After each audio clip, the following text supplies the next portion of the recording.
एक छोटे से शांत गांव में रामू नाम का गरीब किसान रहता था। उसका घर मिट्टी का था, कपड़े साधारण थे और जीवन संघर्षों से भरा हुआ था। लेकिन उसके पास एक अनमोल चीज था, अटूट विश्वास। रामू हर सुबह सूरज निकलने से पहले उठता था, पास के पुराने शिव मंदिर में जाता था। वहाँ शिवलिंग पर जल चढ़ाकर हाथ जोड़कर प्रार्थना करता था। उसकी आंखों में सच्ची श्रद्धा और दिल में गहरा भरोसा था। गांव के कुछ लोग उसका मजाक उड़ाते थे। वे कहते थे, इतनी पूजा करने से क्या होगा, भगवान ने तुझे दिया ही क्या है। रामू बस मुस्कुरा देता था और शांत स्वर में कहता था, भक्ति कोई सौदा नहीं, यह तो आत्मा की शांति है। जब मन सच्चा हो तो भगवान जरूर सुनते हैं। समय बीतता गया। एक साल ऐसा आया जब बारिश बिल्कुल नहीं हुआ।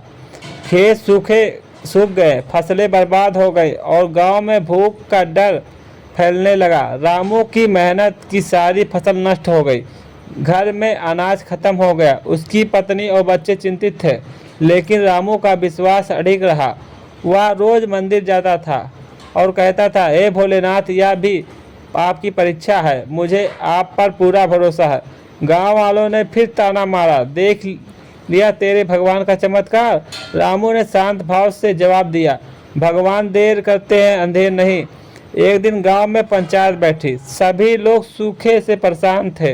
तभी रामू मंदिर की ओर चल पड़ा।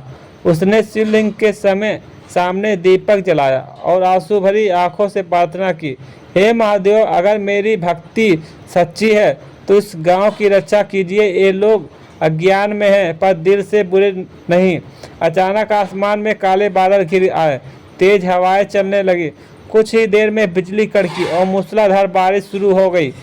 सूखी धरती की प्यास बुझने लगी। लोग घरों से बाहर निकल आए। बच्चों ने खुशी से नाचना शुरू कर दिया। खेतों में पानी भर गया और कुछ ही दिनों में हरियाली लौट आई।